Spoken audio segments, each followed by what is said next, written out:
Dans notre chronique Coup de pouce cette semaine, gros plan sur cette initiative pour lutter contre l'électrosensibilité et aider les hypersensibles. Notre invité a pour projet de créer une entreprise. Il a lancé pour cela une collecte de financement participatif. On en parle avec lui. Luc Basile est notre invité. Bonjour Luc, merci d'être avec nous depuis chez vous. D'abord, comment va se concrétiser votre projet? Vous cherchez à créer une entreprise, mais je voudrais que vous m'expliquiez un petit peu quel sera son but, quel sera son rôle. Bonjour Fabien, merci de m'inviter. Il vous suffit de jeter un œil au site que je suis en train de créer pour en avoir le résumé. Vous avez d'abord et avant tout des informations sur ce que c'est que l'hypersensibilité, comment ça se crée, comment ça arrive et surtout qu'est-ce que ça a pour conséquences, parce que ça peut être extrêmement grave et surtout arriver à absolument tout le monde. D'abord, avant tout, informer, fournir des informations en ligne gratuitement pour que les gens puissent prendre conscience de leurs responsabilités pour leur propre santé. Ensuite, offrir des services. Parce que dans mon ancien métier, j'ai développé tout un tas de techniques, méthodes et formations pour augmenter son potentiel, son efficacité, étant donné qu'on peut être extrêmement handicapé quand on est affecté par la pollution électromagnétique. Et puis enfin, dès que possible, des produits, et si je peux, si j'ai la chance de trouver un lieu adéquat, des hébergements pour des gens qui voudraient se ressourcer. Parce que jusqu'à un certain stade, on peut inverser l'impact que la pollution électromagnétique peut avoir sur vos cellules. C'est quelque chose de très sérieux. Vous avez des acouphènes qui sont importants. Vous avez des gens qui souffrent des yeux secs, des gens qui font des fausses couches, des gens qui souffrent de tachycardie, des gens qui ont des problèmes divers et variés et qui peuvent même créer un terrain favorable à des cancers.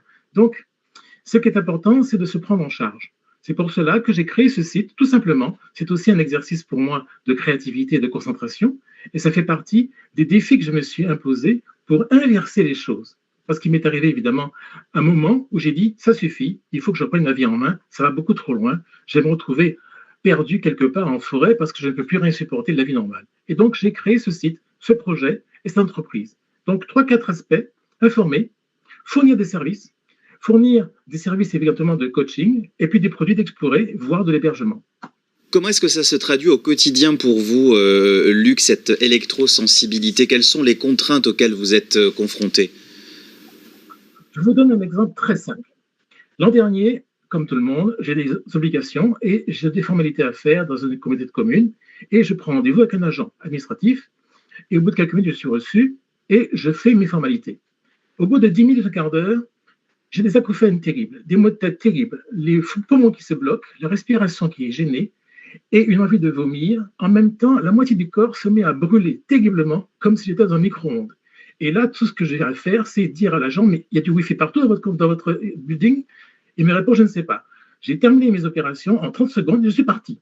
Autrement dit, vous ne pouvez pas supporter très longtemps un environnement trop technologique parce que vous le ressentez beaucoup, énormément. Un peu ce que doivent ressentir les bébés parce qu'ils n'ont pas de protection. Quand on est adulte, on a des os plus solides, on a des muscles plus solides qui vous protègent et vos cellules sont plus ou moins entraînées. Mais ce que je suis obligé de faire, ce sont des pauses régulièrement. Pour avoir une chance de me concentrer sur un travail intellectuel ou autre pendant 1 heure, il faut que je prenne 1 heure et demie à 2 heures de repos et que je pratique mes exercices.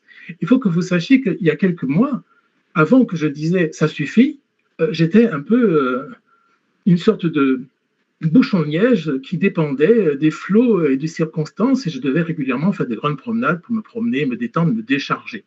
Vous verrez des conseils de ce genre sur le site.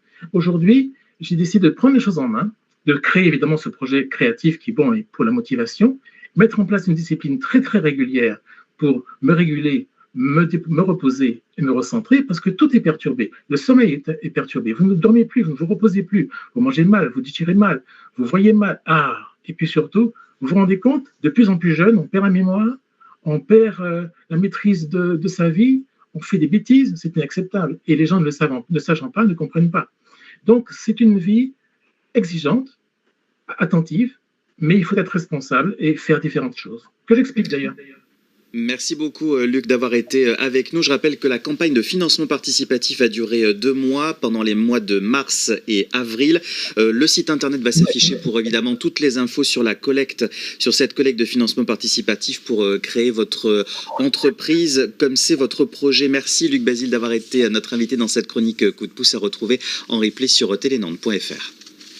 Merci à vous. Voilà.